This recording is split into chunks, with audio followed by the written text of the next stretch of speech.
Meus irmãos, eu vos saúdo com a docíssima paz do Senhor. Eu estou feliz por poder estar cooperando com os irmãos no estudo dessa disciplina tão valiosa, a Epístola aos Hebreus. E desta feita estamos iniciando a nossa quarta aula para estudarmos agora as lições 7 e 8. Nós chegamos agora para o coração da Epístola e para nós entendermos perfeitamente esse assunto, me permitam, os irmãos, que eu faça um breve retrospecto do que nós já estudamos. Na primeira aula, estudando as lições 1 e 2, exploramos o contexto histórico da epístola, abrangendo destinatários, autor, data e propósito da epístola, bem como o contexto histórico do livro de Levítico, que é a base desta epístola, incluindo os sacrifícios levíticos e o Dia Nacional da Expiação, o qual nós retomaremos nesta aula. Na nossa segunda aula, nós tentamos trabalhar os conteúdos abordados pelo escritor de Hebreus, que giram em torno do tema da epístola, que é a superioridade de Cristo. E naquela aula nós buscamos sondar o raciocínio do autor de Hebreus nos capítulos subsequentes da carta, quando ele analisa a superioridade de Cristo sobre os anjos, sobre Arão, sobre o concerto do Sinai, mas logo em seguida o autor de Hebreus discorreu sobre a condição humana que Jesus assumiu para ser o nosso sumo sacerdote. Na nossa terceira aula, depois de verificarmos a superioridade de Jesus sobre Moisés, nós tentamos avaliar as sérias advertências que esse escritor fez frente a todas essas realidades em Cristo, como, por exemplo, o descanso que Deus prometeu a Israel no deserto, contrastando com o descanso que Deus propõe aos salvos, a sua igreja, para, na sequência, ele revelar, no capítulo 7, algo absolutamente novo para os judeus que compunham a igreja primitiva, que é o sacerdócio de Cristo, em função de sua superioridade, como substituto ao sacerdócio levítico, tomando como base o sacerdócio de Melquisedeque. E desse ponto, esse escritor parece pisar o último degrau desta ascensão teológica antes de chegar ao patamar desejado dos capítulos 8, 9 e 10. Agora, na quarta divisão dessa disciplina que estamos iniciando, os capítulos 8, 9 e 10, nós vamos tentar compreender o ponto que o autor desejava atingir. E nesse sentido, o nosso manual de estudo qualifica essa sessão como a mais difícil. Entretanto, eu diria, é a principal, ou seja, chegamos ao coração da epístola. Aliás, toda ela tem a mesma importância, mas eu enxergo os capítulos preliminares como as veias desse corpo. O capítulo 7 como a veia aorta. E esses três capítulos, o 8, o 9 e o 10, como o coração da epístola. Portanto, meus amados, quando os nossos olhos se voltam para as entrelinhas destes 7 primeiros capítulos, podemos entender que, desde o início, esse escritor ele vem pavimentando o terreno, pouco a pouco, para atingir o objetivo central do seu ensino, o auge dessa sua carta. Eu não vou dizer que é a parte mais importante da carta, pois a carta toda é importantíssima e não há nela nenhuma parte mais importante do que outra. Porém, esses 3 capítulos que passaremos a estudar nesta aula são o ponto central ao qual o autor queria chegar. É a parte culminante da mensagem deste autor e a esses crentes judeus. E embora esse estudo já tenha envolvido diversos temas que pertençam a várias disciplinas teológicas, como por exemplo parte do Pentateuco, cristologia, a pessoa e obra de Jesus, soteriologia, as doutrinas de salvação e a teontologia, a doutrina de Deus, eu considero estes 3 capítulos como uma parte da espinha dorsal da teologia cristã. Tendo tudo isso em vista, eu vou me esforçar por ser o mais claro possível e por me fazer entender da maneira mais simples possível para que essas lições sejam compreendidas da melhor maneira possível, visto que trataremos aqui de temas que dizem respeito a toda a consumação dos propósitos estabelecidos por Deus na mais longínqua eternidade e cumpridos em Cristo, não só na esfera terrena, mas principalmente na esfera celestial. E considerando tudo isto, eu vou pedir licença aos irmãos para modificar nesta aula o modo como vimos conduzindo as demais aulas, nas quais, considerando que temos classes heterogêneas, constituídas por irmãos de diferentes idades, diferentes estados e cidades da nossa federação e, consequentemente, de diferentes culturas e formação, nós nos esforçamos sempre por observar a divisão e a sequência dos textos e subtópicos, visando a ser mais didático possível. Dessa forma, eu vou pedir licença aos irmãos para agrupar os textos 1, 2, 3 e 4 por assuntos, e não na sequência em que eles se encontram, a fim de facilitar nossa compreensão desse assunto teológico da mais relevante importância. Então, depois nós olharemos os textos 5 e 6.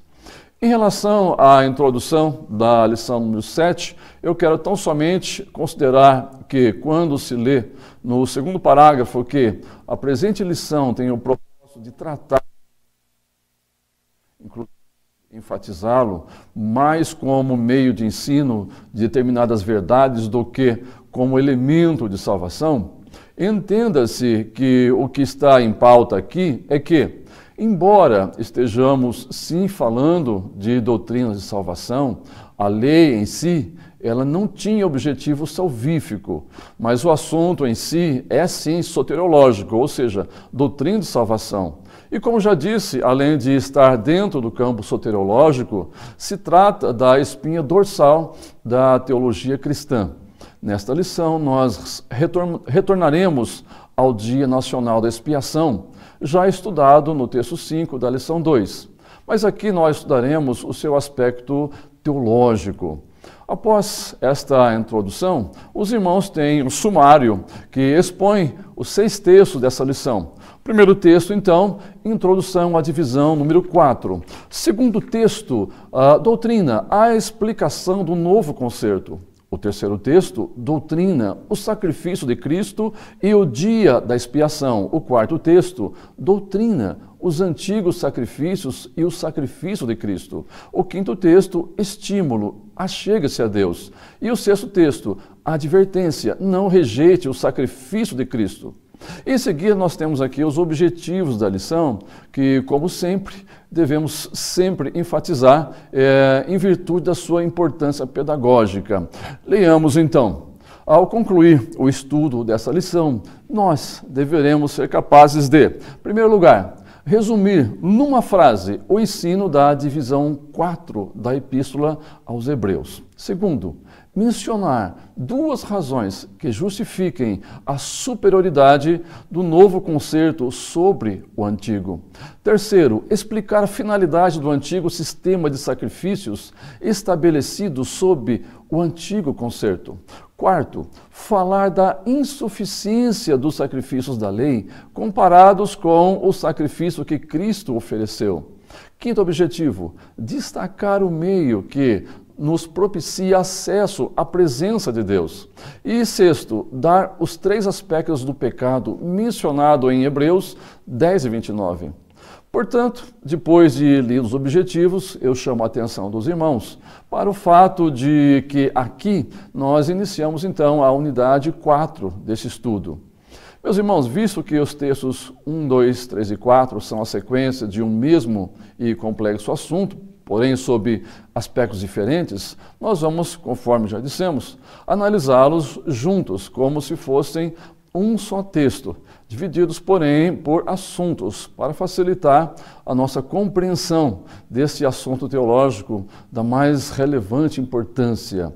E depois nós olharemos, então, para os textos 5 e 6. Eu quero mais uma vez chamar a atenção dos irmãos agora para o versículo de abertura, o versículo 1 do capítulo 8, que é um sinal óbvio de que o escritor aos Hebreus completou um estágio em sua discussão e está pronto para mudar para o próximo.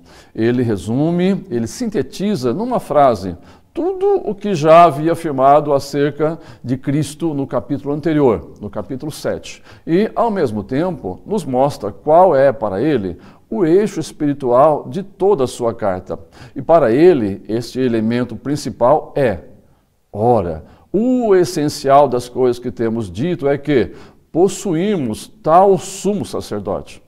Porém, o pronome tal, que no grego é toionton, é um pronome qualitativo e mostra a ênfase do autor nesta adequação moral desse sumo sacerdote exposta nesse versículo primeiro.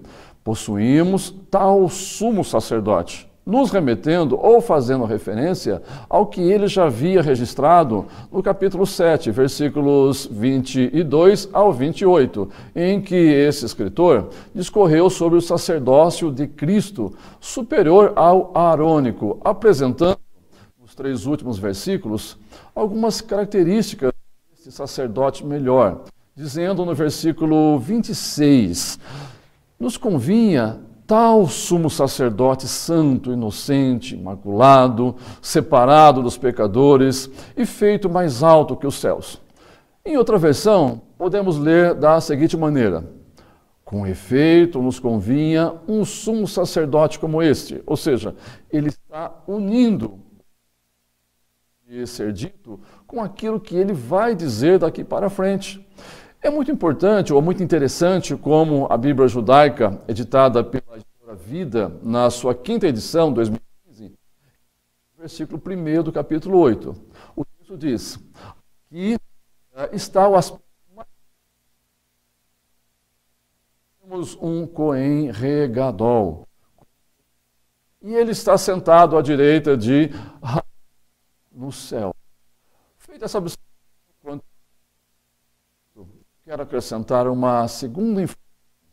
Nesses capítulos 8, 9 e 10, o escritor sagrado está se reportando ao novo concerto para o qual ele vinha pavimentando o terreno desde o início da carta, a fim de não causar um choque muito grande em seus leitores.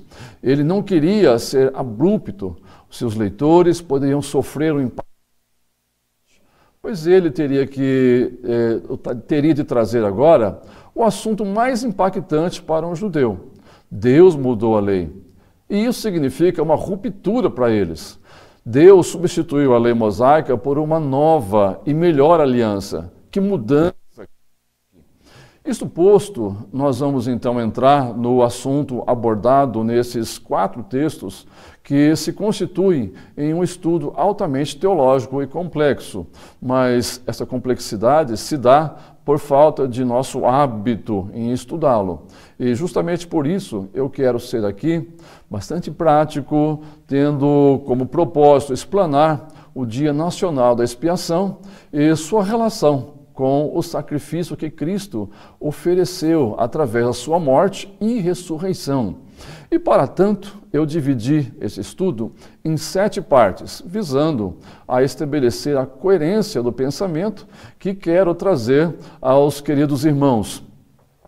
A primeira parte é uma conscientização de que este contexto doutrinário teve como base ou como fundo um ambiente chamado tabernáculo. No início do manual de estudo, os irmãos têm uma imagem do tabernáculo e a localização, inclusive, dos seus móveis. O tabernáculo era uma tenda móvel, cuja estrutura foi revelada por Deus a Moisés no Monte Sinai, contendo uma área total retangular de 45 metros de comprimento por 25 metros de largura, que perfaz, então, aproximadamente 1.125 metros quadrados. dos quais 1.055 metros quadrados constituía a área externa descoberta chamada de pátio ou átrio. Dentro desse terreno havia a tenda da congregação, quase que toda a frente do terreno, medindo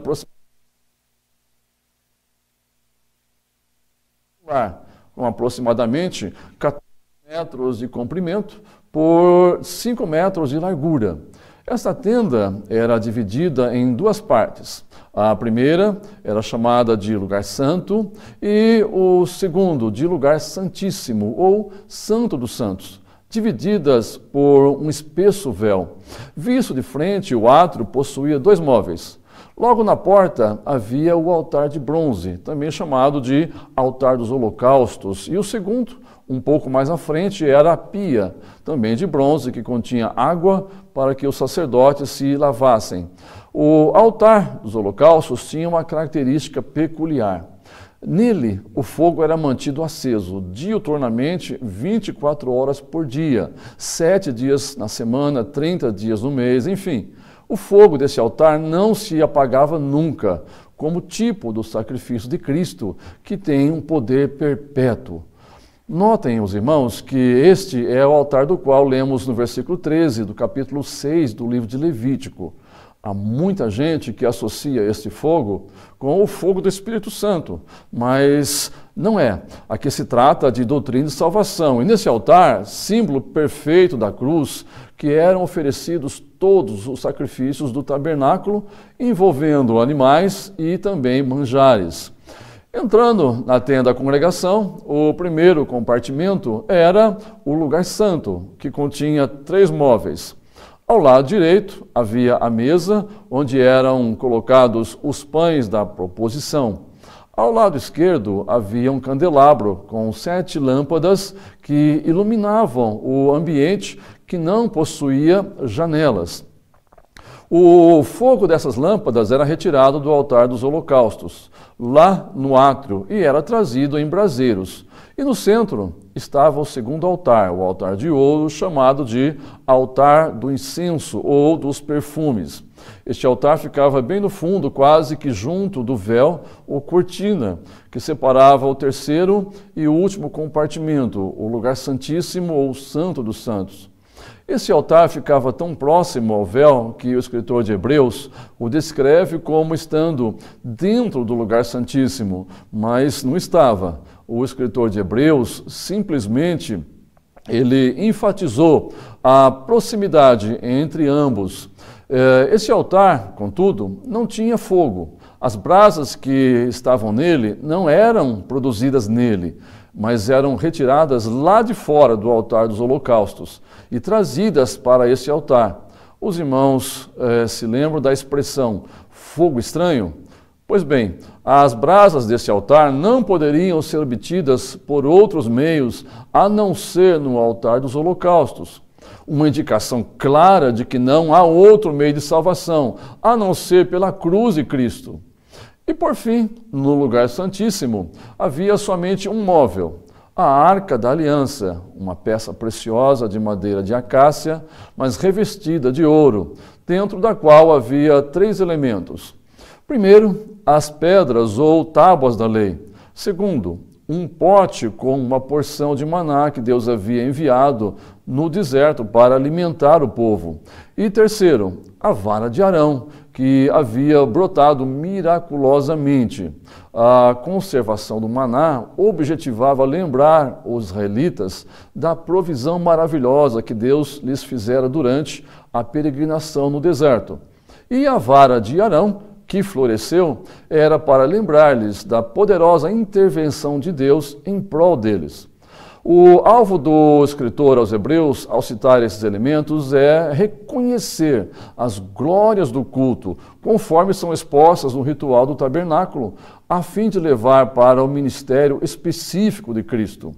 Mas também havia a tampa da arca, uma peça inteiriça, feita toda ela de ouro batido, com 2 querubins, termo que significa criatura viva, e feitos de ouro puro batido, numa só peça com esta tampa na parte superior, que olhavam um para o outro, e cujas asas formavam um arco por sobre a arca. Lembrando que, na narrativa do livro de Gênesis, Deus colocou querubins no lado leste do Jardim do Éden, para guardar o caminho para a árvore da vida, impedindo que o homem pecaminoso ali entrasse, conforme Gênesis 3:24. A postura dos querubins na tampa da arca projeta a ideia de proteção do caminho para Deus. Parece que no Antigo Testamento representam a vindicação e proteção da santidade de Deus e de suas santas instituições. E ao sombrearem a tampa, continuavam representando tal proteção. Ora, isso foi realmente mantido pelo sacrifício de Cristo. A glória aludida em Hebreus 9:5 se refere às manifestações de Deus naquele lugar, que os hebreus chamavam de Shekinah, ou nuvem brilhante, e que assinalava o lugar das manifestações de Deus entre os querubins. O nome desta tampa, desta peça, era propiciatório, o lugar onde era feita a propiciação, onde o sangue do animal sacrificado era aspergido. Servia como que de tampa para a arca. Era feito de ouro puro, com as mesmas dimensões da arca, isto é, 1,10 m de comprimento, mais ou menos 70 centímetros de largura, considerando um côvado linear de 45 centímetros. E quanto à sua espessura, a Bíblia não nos diz. E é sobre esta peça, chamada propiciatório, que giram os capítulos 8, 9 e 10 de Hebreus. Quando o templo foi edificado, a Arca da Aliança continha somente as tábuas da lei mosaica. Supõe-se que a arca ela foi tomada por Nabucodonosor na invasão de Jerusalém. O certo é que no templo de Herodes não mais havia qualquer dos itens aqui mencionados, embora tivessem sido feitas réplicas desses objetos como substitutos. E aqui os irmãos deverão ter em mente que o tabernáculo era uma figura da obra redentora de Jesus e só dele. Meus irmãos, depois destas breves considerações, eu gostaria de lhes lembrar detalhes da liturgia no Dia Nacional da Expiação, que já estudamos no texto 5 da lição 2, pois nós vamos precisar deles agora.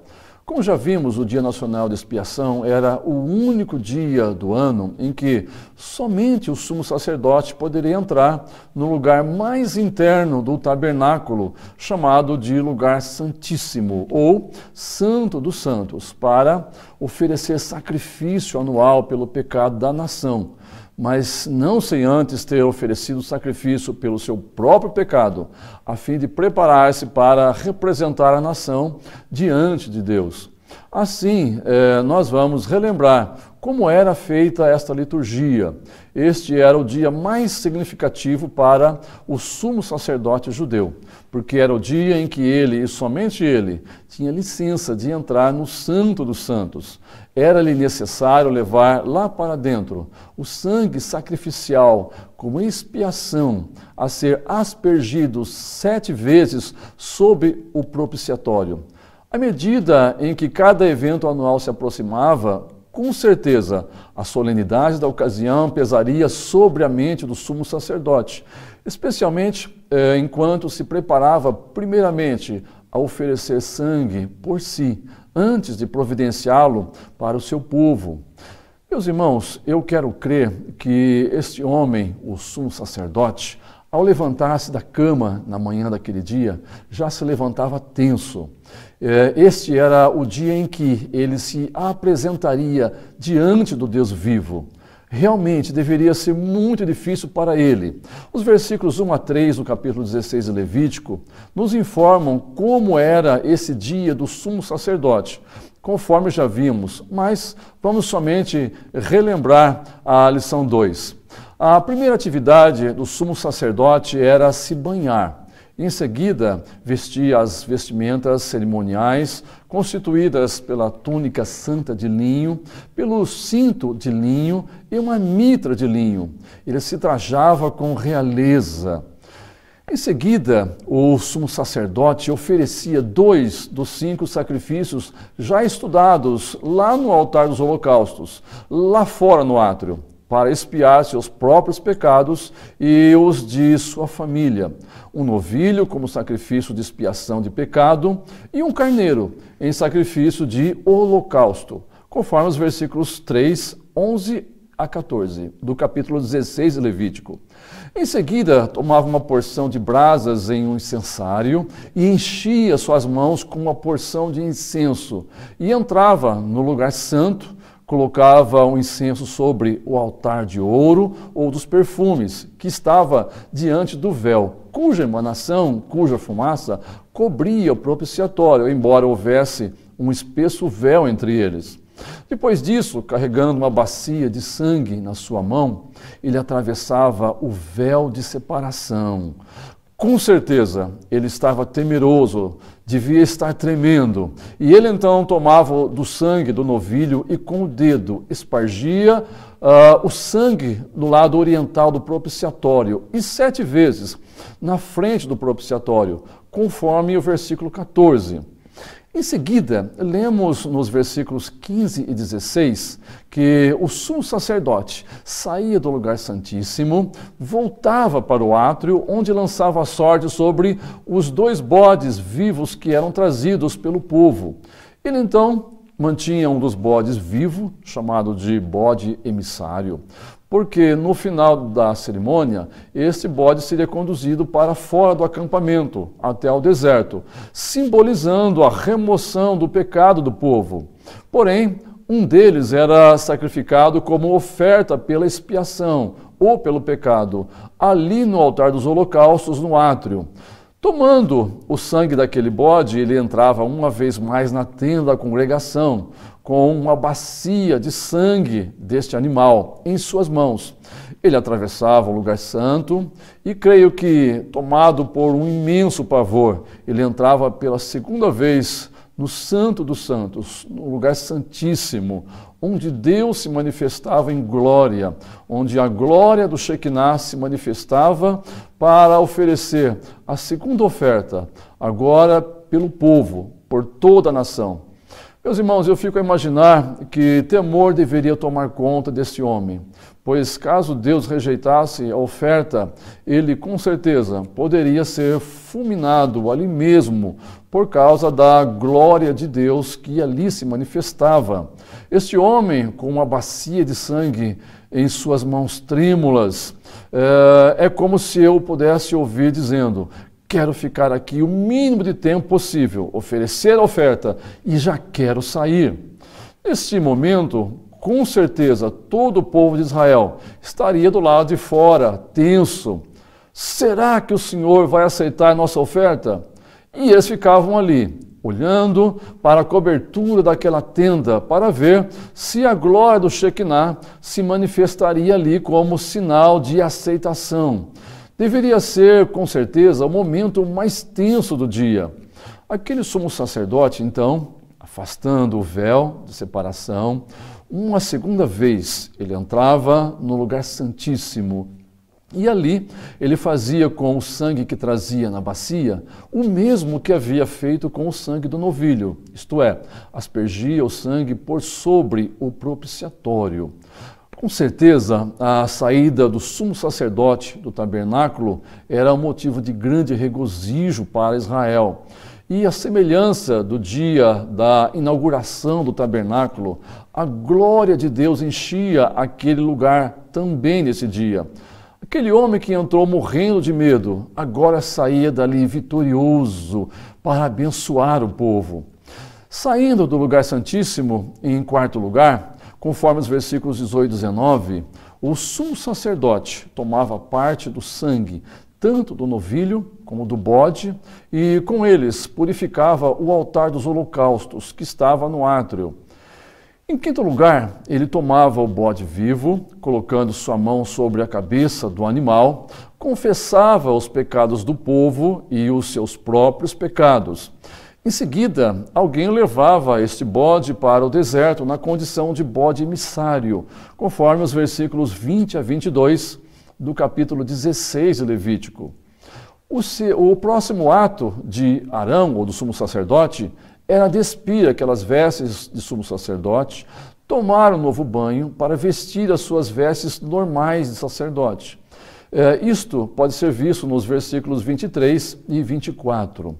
Como último ato daquela liturgia, o sumo sacerdote oferecia o carneiro em holocausto pelos pecados do povo e pelo seu próprio pecado no altar dos holocaustos. Os irmãos podem conferir isto nos versículos 24 e 25 do capítulo 16 de Levítico. O que você queria ser quando crescesse? Músico? Programador? Cozinheiro? Cientista? Um teólogo? Na verdade, você é teólogo e não sabe. Neste livro de autoria do pastor Gunnar Berg, você vai perder o medo da teologia, vai perder o medo de estudar a Bíblia sozinho e vai descobrir como é fácil conhecer verdadeiramente a Deus a partir de sua palavra. É hora de descobrir como se forma uma doutrina bíblica e aprender quais as necessidades devocionais de um teólogo. Afinal, você é teólogo, só não sabe ainda.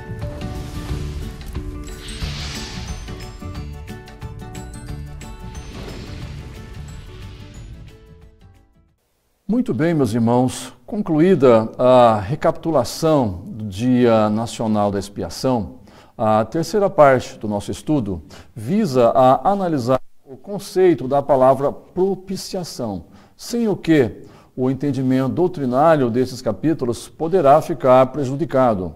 E por ser um conceito de difícil compreensão para as mentes ocidentais, nós vamos analisar a sua origem hebraica para uma melhor compreensão de alguns termos que originam esse conceito. O primeiro, cuja etimologia precisamos analisar, é a raiz hebraica kapar, que a princípio significava cobrir ou ocultar, implicando assim em cobrir o pecado e dessa maneira aplacar a divindade fazendo uma expiação ou perdão dos pecados. Mas notem que a antiga conotação grega desse termo era de aplacar uma divindade irada, removendo as barreiras entre os deuses e a humanidade. Entretanto, o dicionário Vine, ele afirma que não há nada no Antigo Testamento que apoie este entendimento. O segundo termo hebraico da mesma raiz é koper, que significa resgate, que qualquer israelita devia dar para o serviço do santuário como ciclo, como dinheiro de resgate, conforme Êxodo capítulo 30, versículo 12. Essa palavra resgate é paralela a remir, o mesmo que figura em Salmos 49, 7, que diz: nenhum deles, de modo algum, pode remir a seu irmão ou dar a Deus o resgate dele. A partir do sentido de koper como resgate, pode-se entender melhor o significado de kapar, que significa expiar mediante o oferecimento de um substituto. A grande maioria dos usos diz respeito ao ritual realizado pelos sacerdotes de aspergir o sangue sacrificial, assim fazendo expiação pelo adorador. Somente no livro de Levítico há a menção do uso desse termo 49 vezes. E nesse livro não há confirmação do uso da palavra com qualquer outro sentido. O verbo é sempre empregado com relação à remoção do pecado ou contaminação. Somente em Gênesis 32 e 20, Provérbios 16 e 14 e Isaías 28 e 18 é utilizado o sentido correlato de apaziguar com um presente. Fica claro, portanto, que o uso desse vocábulo ilustra com grande propriedade a teologia da reconciliação no Antigo Testamento. Requeria-se a vida do animal sacrificado, simbolizada especificamente pelo seu sangue, em troca da vida do adorador, O sacrifício de animais na teologia do Antigo Testamento não era uma mera expressão de gratidão à divindade por parte de um povo criador de gado, mas era a expressão simbólica da vida inocente dada em lugar da vida culpada. Este simbolismo fica ainda mais claro com o gesto em que o adorador ele colocava as mãos sobre a cabeça do animal a ser sacrificado e confessava seus pecados sobre aquele animal, conforme Levítico capítulo 16, versículo 21, capítulo 1, versículo 4 e 4. Qual era sacrificado ou então enviado para longe como um bode emissário. O terceiro termo, da mesma raiz gramatical, já citado há pouco, é Kippur, que significa expiação. Hoje ele é utilizado no nome do feriado judaico de Yom Kippur, dia da expiação. E no Antigo Testamento ele é usado somente no plural. E por fim, o último termo hebraico que eu gostaria de trazer aos irmãos é o termo kaporet, que significa propiciatório, um substantivo que sempre se refere à tampa de ouro da arca do concerto, onde Deus se encontraria com os homens, de cima do propiciatório, conforme o livro de Números, capítulo 7, versículo 89, em que lemos: quando entrava Moisés na tenda da congregação para falar com o Senhor, então ouvia a voz que lhe falava de cima do propiciatório, que está sobre a arca do testemunho, entre os dois querubins. Assim lhes falava. Era o local onde Deus se tornaria propício ou favorável aos homens. O vocábulo deriva da raiz expiar. A Septuaginta, a tradução do Antigo Testamento, do hebraico para o grego, feita em Alexandria, no Egito, geralmente utiliza o vocábulo grego ilasterion, que significa local ou objeto de propiciação. Era nessa tampa da arca que o sangue era aspergido no dia da expiação. Feito isto, vejamos agora na quarta parte desse estudo como esses termos se aplicam no Novo Testamento grego. Meus irmãos, esta palavra hebraica, kaporet, também foi relacionada com a cobertura ou remoção do pecado, feita por meio de sacrifício expiatório, conforme constatamos no Salmo 32, versículo 1, em que lemos: bem-aventurado aquele cuja transgressão é perdoada e cujo pecado é coberto. Essa palavra, como já vimos, significa propiciatório, sendo que no Novo Testamento grego, a semelhança da Septuaginta, o termo grego utilizado é ilasterion. Porém, na Septuaginta foi acrescentada a esse termo uma outra palavra, epítema, que significa cobertura, e era simplesmente uma tradução de kaporet. Por conseguinte, o vocábulo ilasterion, por não acarretar este significado e estando relacionado essencialmente com a propiciação, passou a representar ambas, ou seja, ilasterion acabou assumindo o significado tanto do propiciatório, enquanto um móvel, quanto de propiciação, que é a ação feita no propiciatório. Mas notemos que o verbo elasteiomai, correspondente desse substantivo, era usado entre os gregos com o significado de tornar os deuses propícios, satisfazer, aplacar, propiciar, já que este povo acreditava que os deuses não lhe atenderiam naturalmente de boa vontade, mas a sua atenção teria que ser comprada, teria que ser adquirida, teria que ser algo a ser conquistado primeiramente. Em outras palavras, ofereciam algo aos deuses com o objetivo, primeiro, de aplacar a ira desses deuses e depois para obter os seus favores. Este era, então, o sentido comum, o sentido popular da palavra.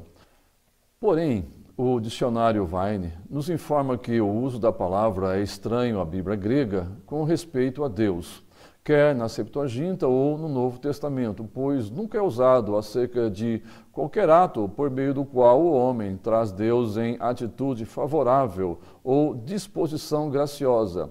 Não há nada que compre o favor de Deus, nada poderá propiciar a Deus, visto que um de seus atributos é a sua santidade, e nada o fará abrir mão desse atributo. Deus é imutável, nada que o ser humano faça pode fazer Deus mudar de ideia quanto à sua sentença de condenação do pecador. E Donald Guthrie diz que isso também nunca está em vista no uso da palavra no Novo Testamento. Entretanto, isto não significa que haja um Deus do Antigo Testamento irado e um Jesus amável no Novo Testamento, pois foi o Pai quem enviou o Filho, conforme o Evangelho escrito por João, capítulo 3, versículo 16, tão conhecido de todos nós. O Filho representa e imita o Pai, mas isso significa sim que Jesus reúne em si a justiça e a misericórdia, e em função de sua graça e misericórdia, ele se deixa propiciar. Eu peço, portanto, que os irmãos tomem nota desses termos, pois nós vamos precisar deles. Meus irmãos, chegamos então para a quinta parte do nosso estudo, que é a aplicação teológica que o escritor aos Hebreus faz desses conceitos, nesses 3 capítulos que ele mesmo considera como o ponto principal de tudo o que estava buscando ensinar. Como eu disse no início desta lição, esses capítulos formam o coração da epístola. De que maneira o escritor de Hebreus entende tudo isso? Qual é a hermenêutica dele sobre esses fatos reais que tiveram lugar no Antigo Testamento? E a resposta é fácil. Ele entendeu esses fatos como tendo o seu cabal cumprimento em Cristo. O comentarista Russell Champlin entendeu muito bem essa teologia ou essa tipologia, e, citando Cirilo, ele escreve, abre aspas, o autor sagrado se contenta em classificar a todas essas peças como sombras simbólicas, como imitações, encontrando em Cristo qualquer importância espiritual, verdadeira e permanente. Fecha aspas. Mas eu concordo plenamente com Champlin, que entende que o tabernáculo, como um todo, encontrava em Cristo o seu cumprimento. E Champlin então diz, abre aspas, embora Cristo seja apenas um, contudo ele pode ser entendido por nós debaixo de grande variedade de formas. Ele é o tabernáculo devido ao corpo humano no qual habitava. Ele é a mesa, por ser nosso pão da vida. Ele é a arca que encerra a lei de Deus, por ser a palavra do Pai. Ele é o candeeiro, por ser a nossa luz espiritual. Ele é o altar do incenso, porque é o suave perfume da nossa santificação. Ele é o altar das ofertas queimadas, por ser ele a vítima mediante a morte na cruz, oferecida pelos pecados do mundo inteiro. Fecha aspas.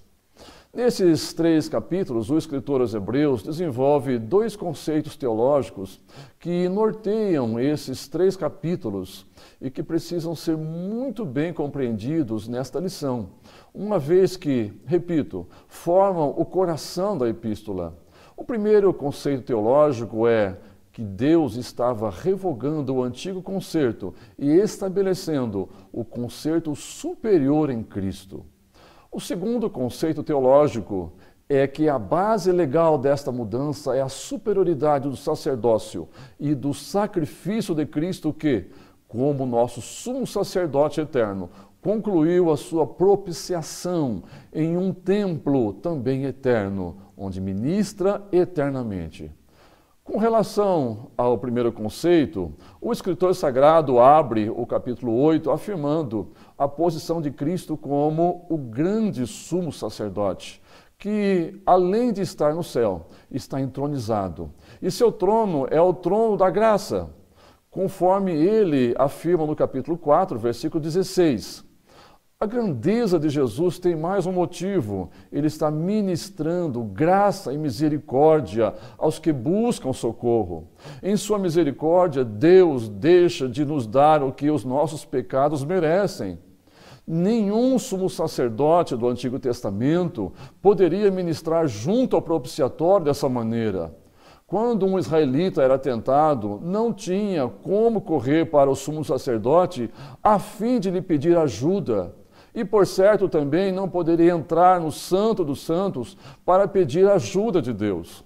Mas, uma vez que cremos em Jesus Cristo, podemos correr para nosso sumo sacerdote a qualquer momento, em qualquer circunstância, e encontrar o socorro de que precisamos.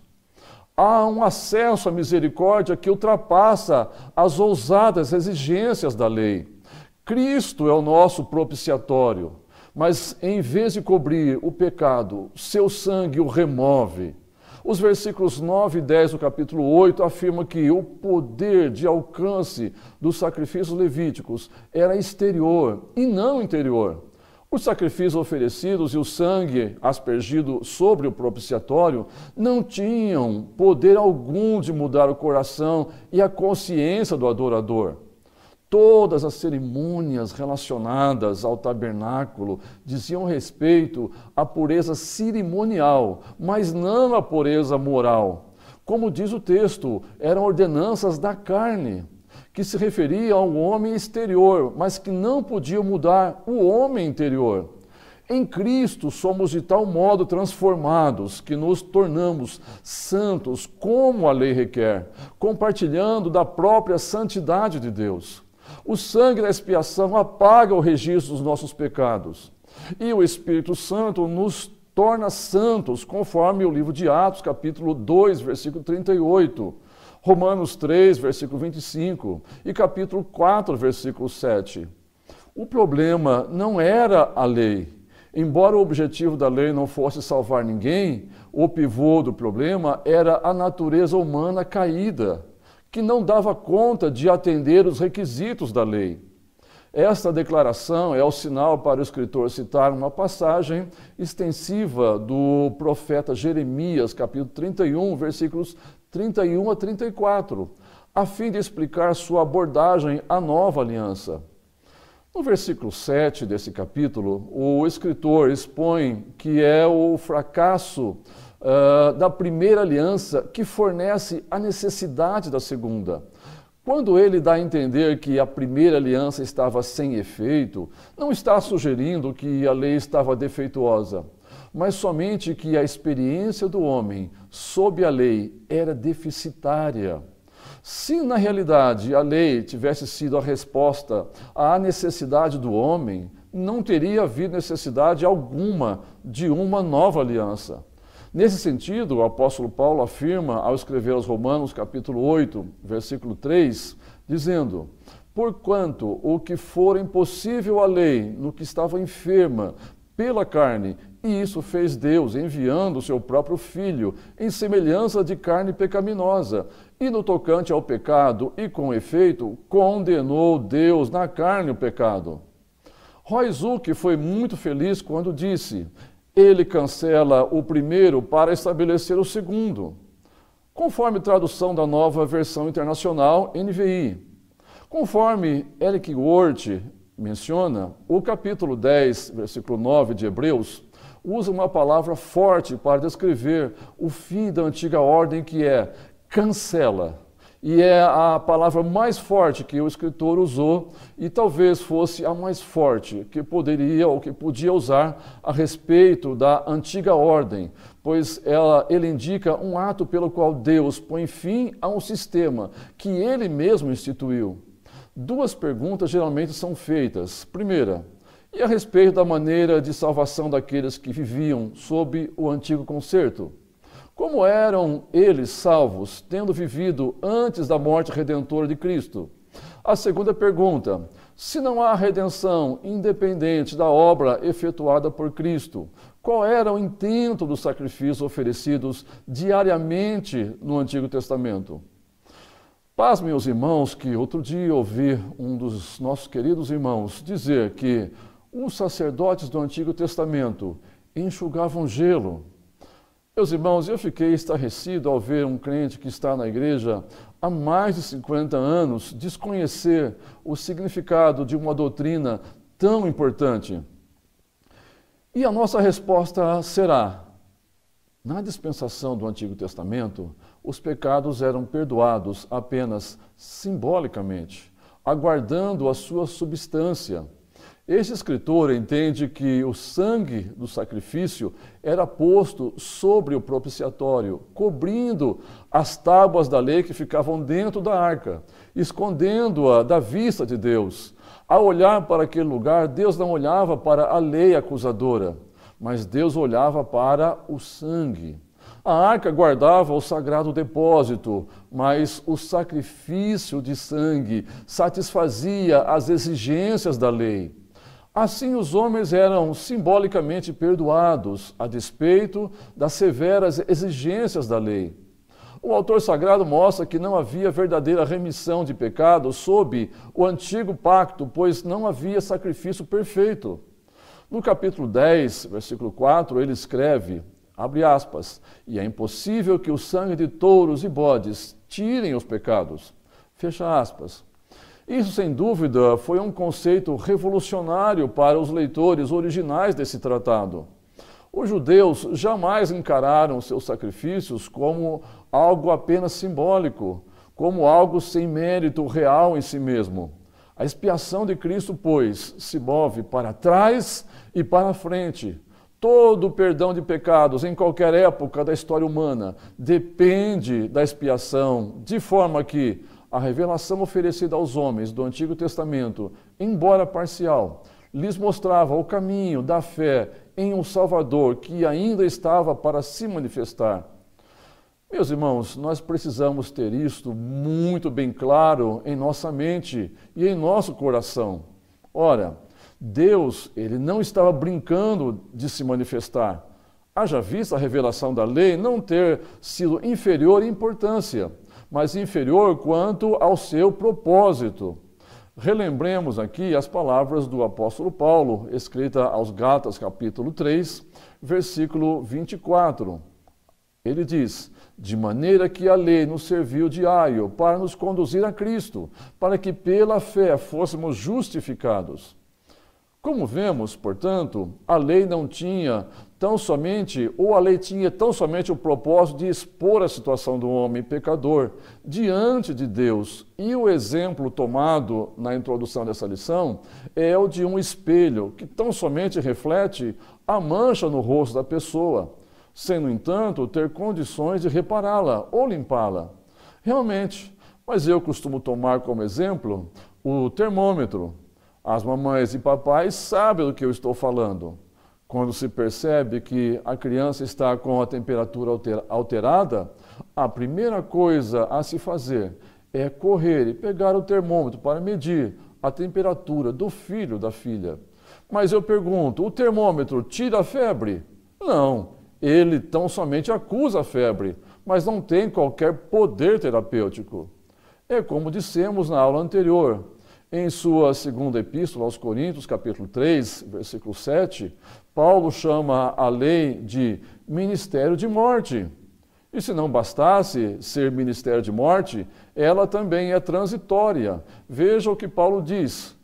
E se o ministério da morte, gravado com letras em pedras, veio em glória, de maneira que os filhos de Israel não podiam fitar os olhos na face de Moisés, por causa da glória do seu rosto, a qual era transitória. E no versículo 9, Paulo chama a lei de ministério da condenação. Mas pela misericórdia de Deus, a lei mosaica, ela foi instituída não somente com o objetivo de expor a situação do pecador, mas para apontar para o remédio, para o nosso pecado. O sangue do nosso bendito Redentor, Jesus, que nos limpa e nos purifica de todo o pecado. Nós vamos falar agora sobre o segundo conceito doutrinário e teológico desenvolvido pelo escritor aos Hebreus nesses 3 capítulos, como o coração, o centro da epístola. E essa será, então, a sexta parte do nosso estudo. Meus irmãos, o segundo conceito desenvolvido e, ao mesmo tempo, interpretado pelo escritor aos Hebreus é o da propiciação efetuada por Jesus. Lembre-se, os irmãos, que no capítulo 7, o escritor sagrado afirmou a superioridade da pessoa de Jesus, ministro de um sacerdócio superior e prefigurado no sacerdócio de Melquisedeque, suplantando o sacerdócio de Arão. Agora, porém, nos capítulos 8 a 10, ele vai discorrer sobre a tipologia do lugar santíssimo como o templo no qual esse sumo sacerdote eterno vai consumar a sua gloriosa obra. Ele entende que seria necessário Jesus, como sumo sacerdote da eternidade, apresentar o sangue do testemunho no Santo dos Santos, todavia, não no terreno, mas no celestial. É assim que ele abre as suas considerações do capítulo 8. A Epístola aos Hebreus ensina que a entrada do sumo sacerdote no Santo dos Santos, uma vez no ano, e nunca sem sangue, prefigurava a entrada de Jesus, o grande sumo sacerdote, uma vez por todas, nos céus, tendo feito a purificação dos pecados e efetuado uma eterna redenção, conforme o capítulo 9, versículos 1 a 12 e 24 a 28. Mas o que é propiciação? Seria o mesmo que salvação, redenção ou expiação? Meus irmãos, para o escritor aos Hebreus, propiciação compreende o ato salvífico efetuado por Cristo no seu sentido pleno, diferenciando-se de todos esses termos. A palavra propiciação é utilizada algumas vezes no Novo Testamento grego, porém, em todas essas ocorrências, o propósito da propiciação deve ser a restauração de um relacionamento previamente quebrado entre Deus e o homem, ocasionado pelo pecado do homem. O substantivo grego traduzido como propiciatório é hilasterion e significa uma coisa que propicia, mas veio a ter um significado teológico adicional em conexão com a expiação, em função do sentido pagão que era atribuído à palavra propiciação, conforme já verificamos nas definições na língua hebraica e na língua grega. Assim sendo, no Novo Testamento, o termo expiação se aproxima bastante da palavra propiciação. Por isso, o substantivo grego hilasmos, que figura no Novo Testamento, é aplicado tanto para propiciação como para expiação, como oferta sacrificial feita a Deus como base para a expiação. Entretanto, precisamos estar atentos ao fato de que a propiciação se refere principalmente ao sacrifício, enquanto que a expiação se refere ao resultado. Note que a ira ou desagrado de Deus é propiciada, enquanto que o pecado é expiado. Assim, precisamos entender que as palavras fazer propiciação pelos pecados descrevem não tanto o efeito da obra do sumo sacerdote, mas a própria obra em si, enquanto que a salvação, justificação, expiação, redenção, reconciliação, adoção são todos aspectos do resultado da propiciação. Permita-me abrir um parêntese aqui para considerar dois desses efeitos da propiciação, a redenção e a remissão, em virtude da relação que o Novo Testamento constrói entre elas. A palavra redenção é a tradução do substantivo grego litron, cujo sentido é o resgate pago pela soltura de alguém, mas podendo ser também a tradução do verbo grego exagorazo, uma forma fortalecida do verbo agorazo, que significa comprar para fora, denotando resgatar, sobretudo comprar um escravo com vistas a libertá-lo, porém, mais no sentido de compra e venda no mercado. Já a palavra remissão pode ser a tradução do verbo grego aphesis, que significa demissão, soltura, liberação, libertação, usado acerca do perdão de pecados, usado por Jesus em Mateus capítulo 26, versículo 28, como também a tradução do verbo grego pareces, cujo significado é passagem por cima, perdão de dívida ou pecado, conforme Romanos capítulo 3, versículo 25, ou seja, remissão. Por essas duas definições, notamos que a remissão está relacionada mais com a pessoa que está sendo liberta, enquanto que a remissão se relaciona mais com a dívida da pessoa. No entanto, veja a relação que Paulo constrói entre esses dois termos. Em Romanos capítulo 3, versículo 24, Paulo escreve: sendo justificados gratuitamente por sua graça, mediante a redenção que há em Cristo Jesus. Já aos Efésios capítulo 1, versículo 7, Paulo escreve: em quem temos a redenção pelo seu sangue, a remissão das ofensas, segundo as riquezas da sua graça. E por último, Paulo escreve aos Colossenses, capítulo 1, versículo 14, em quem temos a redenção pelo seu sangue, a saber, a remissão dos pecados.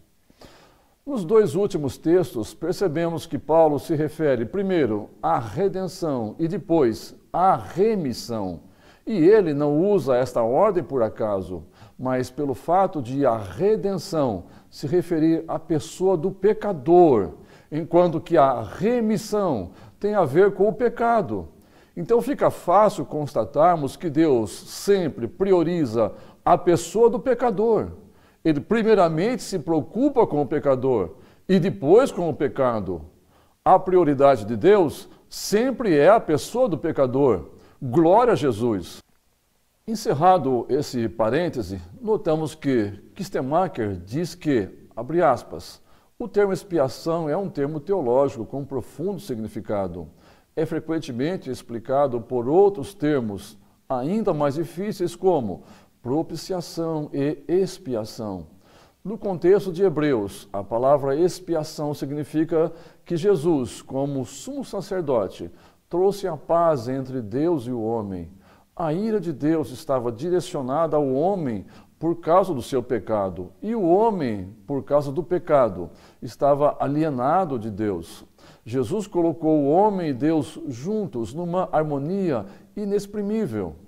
Moody também afirmou que, abre aspas, Cristo inaugurou esse tempo de correção, entrando como sumo sacerdote no tabernáculo celestial, ou no maior e mais perfeito tabernáculo, apresentando o seu próprio sangue sobre o propiciatório celestial como expiação. Fecha aspas. Entretanto, meus irmãos, a Escritura faz distinção entre a expiação e a propiciação. Nota que o vocábulo expiação pode ser visto diariamente nos sacrifícios levíticos, sempre como resultado dos sacrifícios. Mas a propiciação, enquanto ato específico, era feita somente uma vez no ano e recebe o nome de propiciação por ser executada no propiciatório e dentro do Santo dos Santos. É nesse sentido que o escritor aos Hebreus entende que o sacrifício de Jesus, enquanto ato consumado, precisava ter a sua consumação no Santo dos Santos, não no terreno, mas no celestial. Com isso em vista, esse escritor enxerga a propiciação com um significado muito além de cobrir, isto é, para ele a propiciação pelo sangue de Cristo visa não somente a ira justa e o julgamento reto de Deus e Jesus na qualidade de sacrifício expiatório, tornar Deus favorável aos homens, de forma que é removido o obstáculo do pecado posto entre Deus e o homem. Mas ele vê um sacerdote que, além de tudo isso, de nos salvar, nos perdoar, nos justificar, também nos enche de bênçãos sem fim. As bênçãos celestiais fluem até nós através do seu ministério de intercessão, por meio do qual ele faz com que os remidos tenham acesso ao Deus Santo. Talvez fosse isso que Paulo tinha em mente quando escreveu aos Efésios, capítulo 1, versículo 6, dizendo: para louvor e glória da sua graça, pela qual nos faz agradáveis a si no amado. No propiciatório era aspergido o sangue, através do que o perdão, a misericórdia e o acesso de Deus eram obtidos, segundo se lê em Levítico 16 e 14. O sacrifício que mostra a simpatia divina.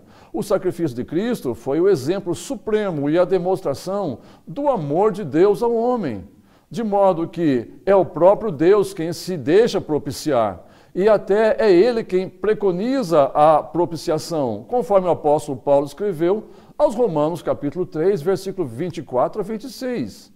Sendo justificados gratuitamente pela sua graça, pela redenção que há em Cristo Jesus, ao qual Deus propôs para propiciação pela fé no seu sangue, para demonstrar a sua justiça, pela remissão dos pecados dantes cometidos sob a paciência de Deus, para a demonstração da sua justiça nesse tempo presente, para que ele seja justo e justificador daquele que tem fé em Jesus.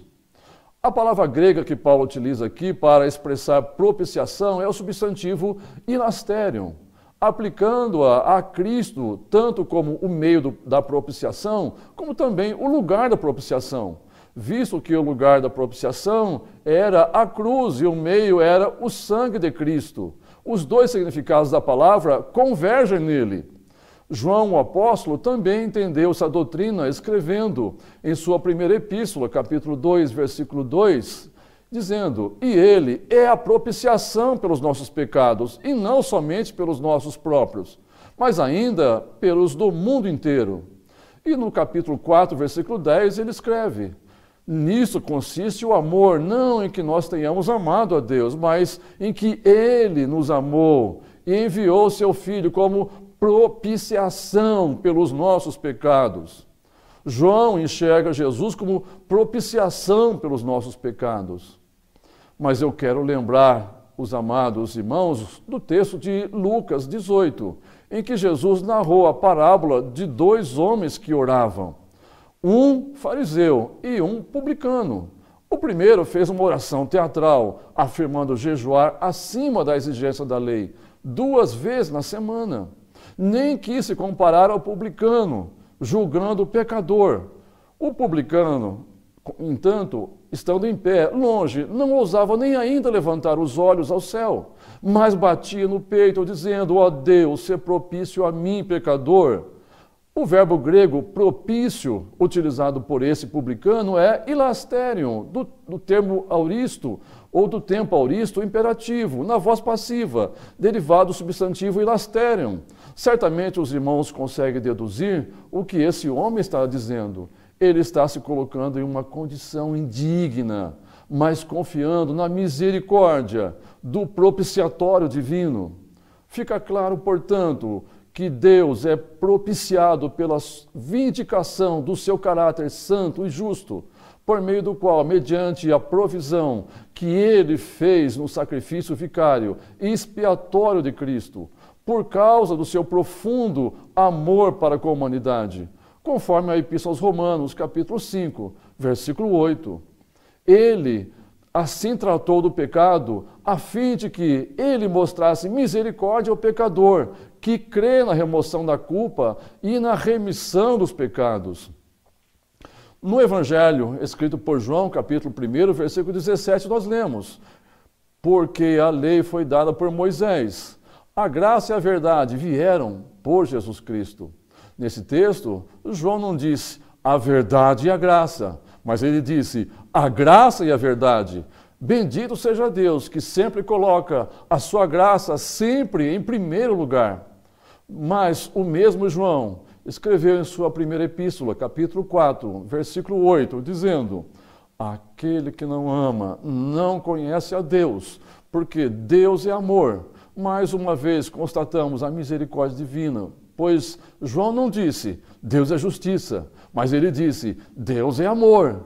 Esse é um aspecto que precisa ser perfeitamente visto no propiciatório, sob o qual estavam as tábuas da lei, que condenavam o homem em função da justiça divina. Mas, quando Deus olhava para o propiciatório, Deus não via a condenação, mas ele via o sangue que estava por sobre o propiciatório. E esse sangue, como símbolo do precioso sangue de Cristo, era suficiente para que Deus perdoasse o pecador que a ele se achegava, não porque aquele sangue tinha poder salvífico, mas porque o pecador o apresentava pela fé na vinda de um substituto futuro. Meus amados, eu espero que isso fique bem claro na mente de todos os nossos alunos, que o propiciatório era o mais límpido símbolo da graça de Deus, frente ao nosso mais profundo imerecimento. Macintosh nos lembra que, abre aspas, Moisés acabou a obra, então a nuvem cobriu a tenda da congregação, e a glória do Senhor encheu o tabernáculo. Porquanto a nuvem do Senhor estava de dia sobre o tabernáculo, e o fogo estava de noite sobre ele, perante os olhos de toda a casa de Israel, em todas as suas jornadas, conforme Êxodo, capítulo 40, versículos 33 a 38. Mas ele acrescenta, ora, o tabernáculo era o lugar onde Deus habitava em graça. Podia estabelecer ali a sua habitação, porque estava rodeado por todos os lados, por aquilo que representava brilhantemente o fundamento de suas relações com o povo. Se tivesse vindo ao meio deles na plena manifestação do caráter revelado no Monte Sinai, só podia ser para os consumir no momento, como povo obstinado, conforme o livro de Êxodo, capítulo 33, versículo 5. Porém, retirou-se para dentro do véu, figura da carne de Cristo, conforme Hebreus, capítulo 10, versículo 20, e tomou o seu lugar sobre o propiciatório, onde o sangue da expiação, e não o povo obstinado de Israel, se apresentava à sua vista e satisfazia as exigências da sua natureza. Macintosh conclui dizendo, tal é, pois, a posição do Senhor no livro de Levítico, posição esta que deve ser tida em consideração, se quiser ter um conhecimento exato das revelações que esse livro encerra e que foram trazidas à realidade de Cristo na Epístola aos Hebreus. Nessas revelações, encontramos inflexível santidade unida à mais pura graça. Deus é santo, seja qual for o lugar de onde fala. É santo no Monte Sinai e é santo no propiciatório. Porém, no Monte Sinai, a sua santidade estava ligada a um fogo consumidor, enquanto que no propiciatório estava ligada com paciente graça. Ora, a união da perfeita santidade com a graça perfeita é o que caracteriza a redenção que há em Cristo Jesus. Redenção que é de diversas maneiras tipificada no livro de Levítico. Mas seria impossível concluir esse estudo sem antes pensarmos em um texto que utilizamos constantemente em nossos púlpitos, que é o véu que foi rasgado de alto a baixo. No Evangelho escrito por Mateus, capítulo 27, versículos 50 e 51, nós lemos que e Jesus, clamando outra vez com grande voz, rendeu o Espírito. E eis que o véu do templo se rasgou em dois, de alto a baixo, e tremeu a terra, e fenderam-se as pedras. Mas o escritor de Hebreus registra uma expressão de difícil interpretação no capítulo 10, versículo 20, dizendo: pelo novo e vivo caminho que ele nos consagrou pelo véu, isto é, pela sua carne. Mas será que registro de Mateus, ou esse registro de Mateus foi literal ou simbólico? Como interpretar esta expressão de Hebreus? Nós sabemos que há várias interpretações para esses textos. Inclusive, há irmãos que chegam até mesmo a considerar a espessura do véu para determinar ou para se espantar com o grau de dificuldade de rasgá-lo, como se Deus a tivesse. Após consulta a diversos comentaristas e para não estendermos mais a nossa aula, eu vou me ater tão somente a reproduzir as considerações do comentário bíblico Beacon, cuja análise me pareceu muito sensata e madura. Beacon vai nos dizer que, abre aspas, é bom lembrar que o autor colocou o seu olhar no caminho para dentro do Santo dos Santos, em capítulo 9, versículo 8, onde declara que ainda o caminho do santuário não estava descoberto, mas agora o caminho está aberto e revelado, Este caminho é novo no sentido de que foi feito novo recentemente. E após discutir diversas propostas, por fim, ele apresenta uma última interpretação, na qual ele diz: uma interpretação alternativa e talvez a preferível do véu é vê-lo como um tipo da pecaminosidade do homem que o desqualifica a ter acesso ao Santo dos Santos. Nesse caso, Jesus foi essa natureza, este véu. Pela identificação espiritual, ele assumiu em seu próprio corpo a desonra dessa natureza e a levou para a cruz, conforme Romanos capítulo 6 e versículo 6 e capítulo 8, versículo 30. Este corpo quebrado na cruz liberou poder para a salvação da pecaminosidade do homem, em primeiro lugar, de alto, ou seja, os esforços do homem para mudar sua natureza são em vão. E, em segundo lugar, abaixo, uma expressão entendida como uma destruição completa da natureza pecaminosa. É a provisão. O véu não foi rasgado pela metade, conforme Romanos capítulo 8, versículo 4. Bico encerra dizendo: independentemente da interpretação, o obstáculo é removido e temos completo acesso ao Santo dos Santos. Encerrando, me permitam citar o comentário de Donald Guthrie, que se harmoniza com essa interpretação. Ele afirma que, abre aspas, a construção é difícil no grego, mas parece claro que as palavras não identificam Jesus com o caminho. O caminho de acesso é, na realidade, o resultado da sua obra expiadora. Fecha aspas. As palavras seguintes, pelo véu, isto é, pela sua carne, têm dado ocasião a muitos debates. O primeiro problema diz respeito ao véu. Posto ser esta uma alusão ao véu que separava o Santo dos Santos, parece mais natural considerar o véu como um obstáculo e a ser vencido antes de se obter acesso. Essas dificuldades desapareceriam se as palavras pela ou através de sua carne forem entendidas como uma explicação do caminho. E nesse caso o significado seria pelo novo e vivo caminho, isto é, pela sua carne.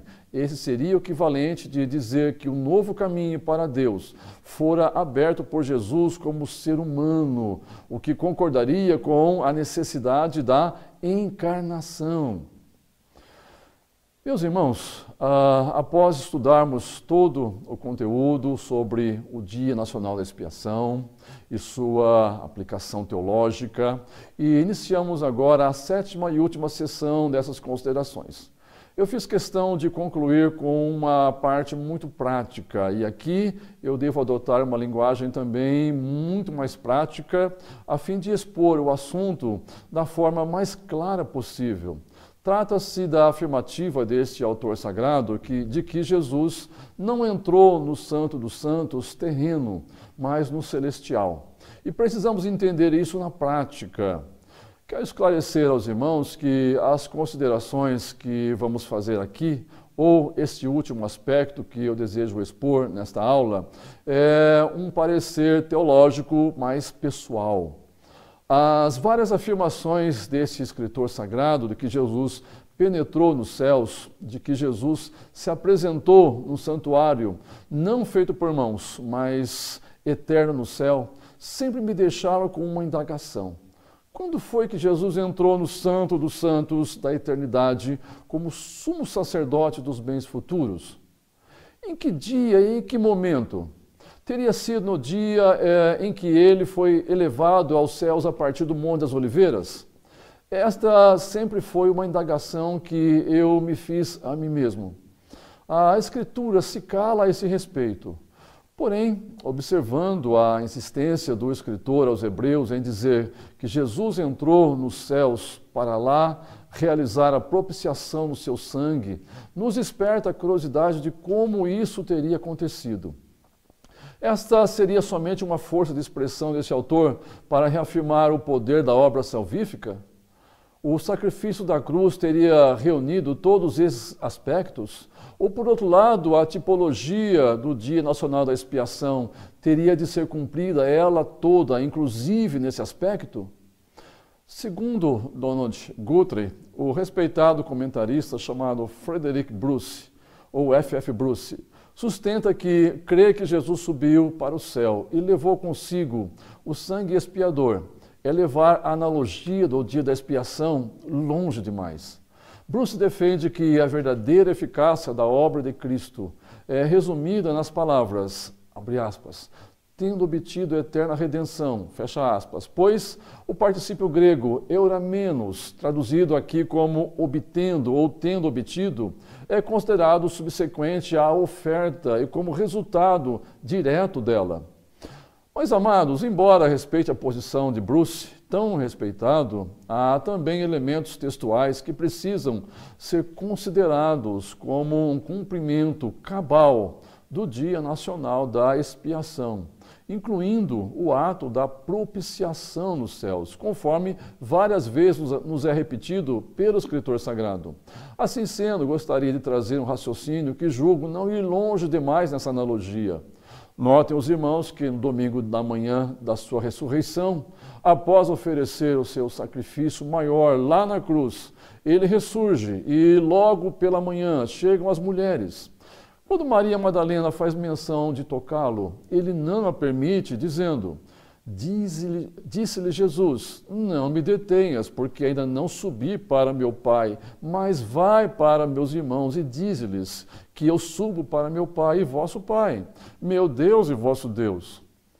Ele havia efetuado o seu sacrifício no altar dos holocaustos, a cruz, mas ainda lhe faltava oferecer não o sangue de um animal, mas o seu próprio sangue no lugar santíssimo, como o sumo sacerdote da aliança ou da antiga aliança, ninguém podia tocar em Jesus até que sua obra estivesse completa.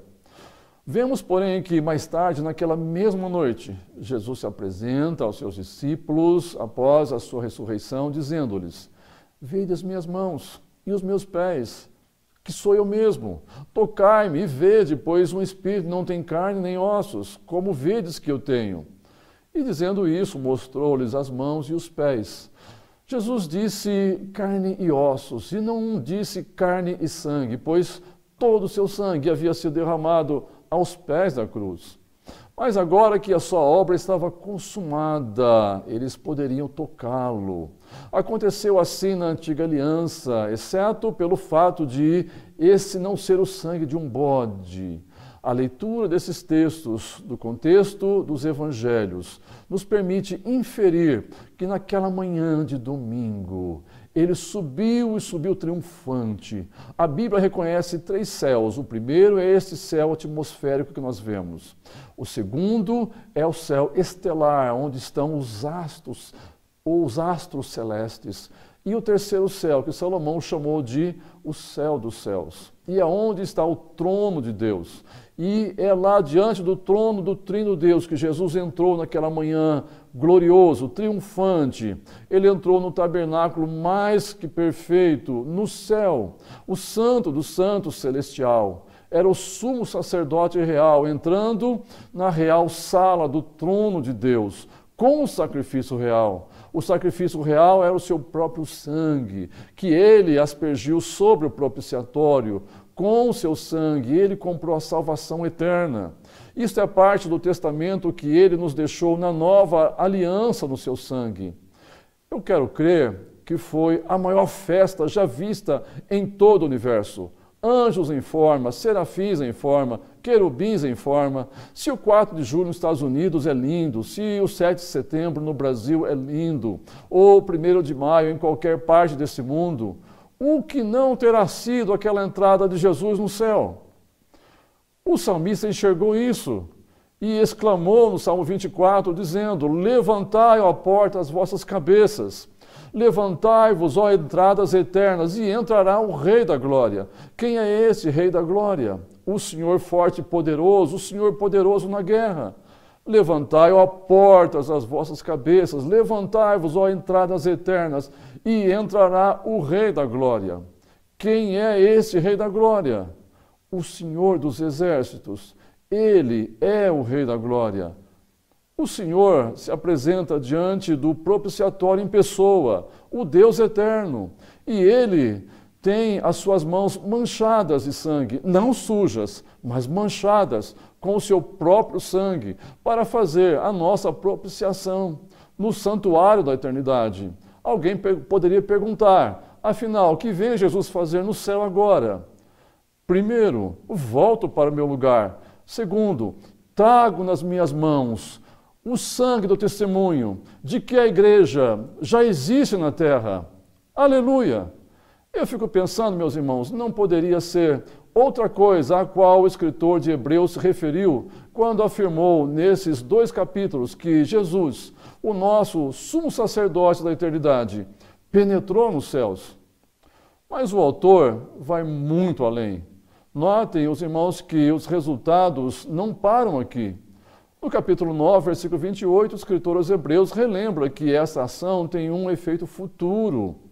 Quando ele diz, assim também Cristo, tendo se oferecido uma vez para sempre, para tirar os pecados de muitos, aparecerá a segunda vez, sem pecado, aos que o aguardam para a salvação. Meus irmãos, eu creio que, com esse resumo, que obviamente não podemos alargar mais, posto que temos um horário para cumprir, julgo ter abordado os 4 textos desta lição. Esse resumo certamente ajudará os irmãos a caminhar pelo texto desses 3 capítulos dessa epístola e orando e cavando fundo nos detalhes de cada versículo e de cada expressão. Certamente os irmãos encontrarão os preciosos tesouros contidos nesses capítulos. Meus amados, uma coisa precisa ficar muito clara. A igreja precisa entender o valor da doutrina da propiciação, que é a da maior importância na área da soteriologia, o estudo das doutrinas de salvação. E eu fico assustado ao ver como os crentes desconhecem a doutrina da propiciação. Ela é o pilar central da doutrina cristã. E embora esses 3 capítulos constituam a espinha dorsal da teologia cristã, como é que eles estão quase que completamente ausentes dos púlpitos da grande maioria das nossas igrejas? Meus amados irmãos, alunos da ETAD e FAETAD, a minha oração ardente a Deus é que, a partir dessa aula, esses capítulos voltem a ser o centro dos nossos púlpitos e das nossas mensagens. É imperioso que a igreja do século XXI conheça essas verdades fundamentais da doutrina cristã e da teologia que se diz ortodoxa. Não há como usufruir de uma vida abundante em Cristo sem conhecer as verdades fundamentais da sua bendita pessoa, reveladas nesses capítulos. Mas, graças a Deus, Ele nos permitiu abordar esta tão importante doutrina aqui, a doutrina da propiciação. Meus irmãos, encerrando com os textos 5 e 6 do nosso manual de estudo, o texto 5, estímulo, achegue-se a Deus com confiança. Analisa os versículos 19 a 25 do capítulo 10. Pelas boas regras hermenêuticas, observamos que esses textos apresentam a ideia sequencial, primeiro, de se chegar a Deus, e em seguida, no versículo 23 do capítulo 10, a ideia principal é de reter firmemente a confissão da nossa esperança. Considerando que nos versículos 24 e 25, os 2 verbos centrais são considerar e não deixar, ou seja, uma negação do verbo deixar, entendemos que só conseguiremos considerar os irmãos e estimulá-los na fé, não abandonando propositalmente o seu convívio.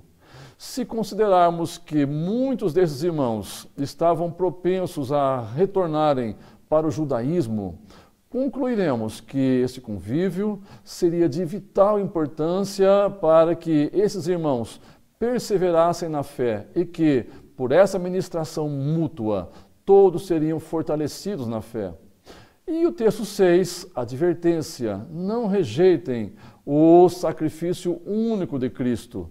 Esse texto estuda os versículos 26 a 31 do capítulo 10, resumindo muito bem todo o ensino do final desse capítulo.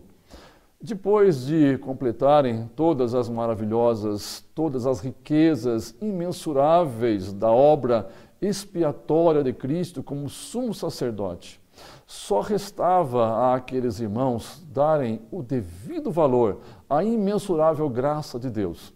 E isso se aplica perfeitamente a nós também.